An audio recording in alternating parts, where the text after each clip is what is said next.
그리고 이제 홍준표 전 대구시장 하와이에 있어요. 하와이에 있는데 페이스북에 계속 또 글을 올리더라고요. 그 정치권 은퇴가 아니에요. 그러니까. 아니에요. 네. 다시 돌아옵니까? 네. 그러면 지금 페이스북을 보면서 저는 또 이준석 얘기를 또 하는 모습이 또 눈여겨 봐지던데 이준석을 또 옹호를 하고 있단 말입니다. 홍준표는 어떻게 봐야 사실은 됩니까? 그 일종의 그 원팀 성격이 있죠. 홍준표, 이준석, 네. 명태균 이렇게 사실은 그런 일종의 이너서클이 형성되어 있던 그룹이잖아요. 네. 그러니까 서로 상부상조하는 성격이 분명히 있어요. 이준석과 홍준표 두 사람은 그래요. 상대방이 조금 공경에 취하거나 공경에 처하거나 그 공격을 받을 때 좀 네. 도와주고 뭐 이렇게 하면서 서로 상부상조하면서 그 윈윈 하려고 하는 게 그전에도 그런 경우가 많이 있었습니다. 그러면 이게 또 이른바 이제 그쪽 진영에서는 홍준표, 이준석, 뭐 명태균까지 말씀하셨지만은 그게 하나의 또 세력화가 될 가능성도 있다.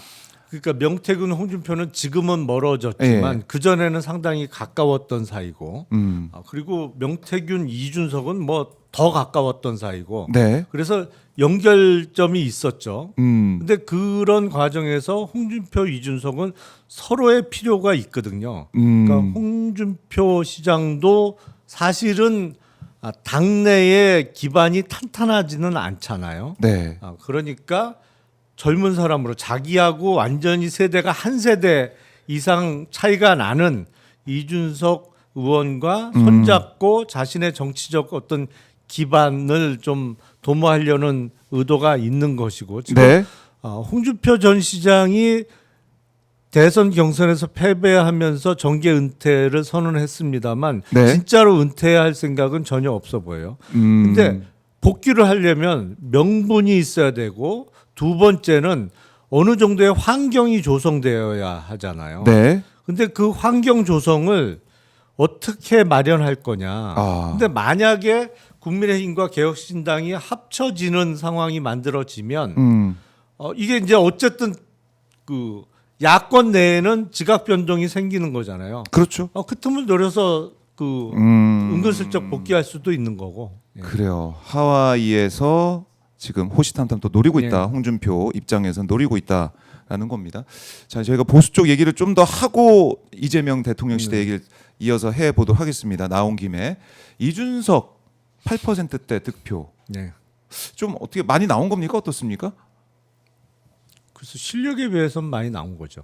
실력에 비해서는 네, 네. 많이 나왔다. 근데 10%가 안 돼서 네. 뭐 이 부분은 우리 국민들께 보이시기에는 선거비 보전 거기까지는 못 갔다. 근데 뭐 개혁신당에서는 막 우리 괜찮아, 우리 흑자야 뭐 이런 얘기도 하던데 어떻게 봐야 됩니까? 센 모습을 보여야죠. 그래야 사람들이 더 빠져나가지 않겠죠. 근데 그 선거비 보전을 못 받았지만 전혀 타격 없다는 얘기는 네. 거꾸로 생각하면 선거에 전력을 안 했다는 얘기하고 똑같은 거예요. 그렇네요. 그렇잖아요. 죽기 살기로 네. 뭐 500 몇십억 다 털어 넣어서 죽기 살기로 한 게 아니다. 그러니까 법정 선거 비용이 580억이 좀 네, 넘잖아요. 네. 대통령 선거의 경우에는 물론 그 돈을 다 쓸 수 있는 능력은 안 되죠. 개혁신당이. 작으니까. 다만 네. 최대한 우리가 이 선거에서 정말 당선을 목적으로 뛰었다면 네. 아니면 적어도 15% 이상의 득표를 목표로 뛰었다면 최대한 선거비를 쓸 수 있는 한도까지는 다 써야 되고 그런 과정에서 예를 들어서 정당 같은 경우에 대통령 선거 같은 큰 선거를 치르기 위해서는 네. 큰 정당도 대출을 받는 경우가 대부분입니다. 일단 대출을 받아요. 은행에서. 그렇네요. 예. 그리고 나서 선거 치르고 나서 선거비 보전금이 입금되면 그 돈으로 대출을 갚죠. 그렇게 선거를 치르거든요. 네. 근데 타격 없다는 얘기가 정말 사실이라면 대출 한 푼 안 썼다는 거예요.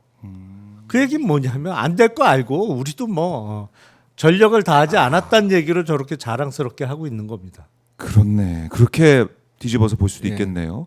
근데 이준석 입장에서는 자신의 지역구에서도 네. 사실상 밀린 거 아닙니까? 그래서 이른바 뭐 동탄 모델 뭐 이런 얘기를 해왔던데 그런 모델의 전략도 안 썼을 뿐더러 자신의 지역구에서도 뭐 역할을 못했다, 결과를 못 만들어냈다. 이건 타격이 있는 거 아닙니까?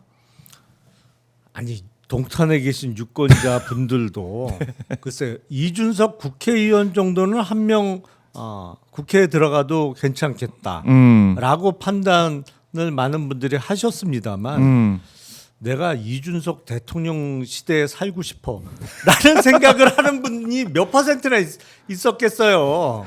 그 13.9% 득표한 것도 사실 그분들이 네. 자기 지역구 이니 국회의원이니까 그리고 그 정도 내가 나온 거다. 다른 대선 후보보다 얼굴 한 번이라도 더 네. 봤으니까 뭐 찍어주는 분들이 대부분이었을 오히려 잘 거고 나왔다. 사실은 내가 이준석 대통령 시대에 희망을 갖고 내가 살아보고 싶어 예. 라는 생각을 몇 퍼센트나 하셨겠어요. 그건 뭐 당연한 거죠. 그래요.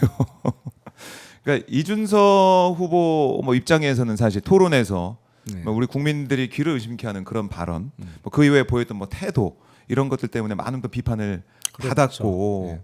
그래서 밀각에서는 뭐 그거 아니면 10%대 갈 수도 있었다, 뭐 이런 얘기도 하고 하는데, 그러니까 선거 유세 과정에서 보여준 이준석 후보의 태도나 그런 컨텐츠 이런 걸 봐더라도 토론의 모습 보더라도 이거 준비가 안 됐다. 그러니까 제가 현장에서 시민분들 많이 만나 보면 제가 천하에서 중위 학생도 만났지 않습니까?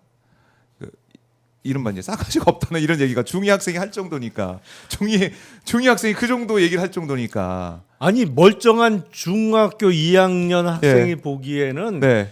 중이병이 있는 사람은 그렇게 보이는 거예요. 그 학생은 중이병이 없는 거고 예. 내가 봤을 때 상대방은 중이병이 단단히 걸린 것처럼 보이니까. 중위가 보더라도 이거 너무 네. 심하다. 중이병 걸린 사람 같다. 그러니까 제가 지난주에 말씀하셨죠. 예. 그 토론회 직후에 얘기했잖아요. 예. 저 25년째 중이병을 앓고 있는 것 같다고.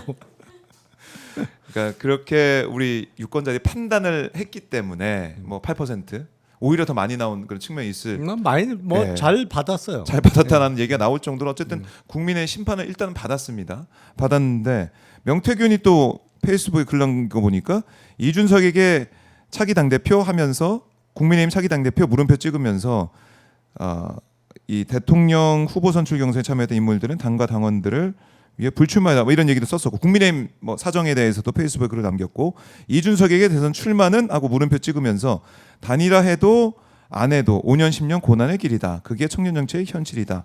뭐 이렇게 하면서 이준석을 또 옹호하는 또 글을 또 남기고 있고 명태균이 또 움직이고 있습니다. 이렇게. 그렇죠. 근데 저는 예. 이준석 의원을 갖고 자꾸 청년 정치를 얘기하는 거는 우리나라 청년 정치의 미래를 더 어둡게 만드는 거라고 생각을 해요. 사실은 청년 정치의 장점은 네. 일단 순수하다는 것이 기본적으로 전제가 돼야 하는 거고 그리고 젊기 때문에 어려워 보이는 거에 도전을 한다는 것도 장점일 수가 있죠. 근데 일단 이준석 의원은 첫 번째 장점은 전혀 보이지 않아요. 그러니까 순수하다, 깨끗하다 이런 면은 전혀 보이지 않거든요. 사실은 노회하죠, 상당히. 노회한 그런 구태 정치의 모습을 네, 오히려 40대 보여줬다. 정치가 아니고 사실은 80대 정치예요. 아니 조금 전에 출연하신 박지원 의원님이 훨씬 순수해요.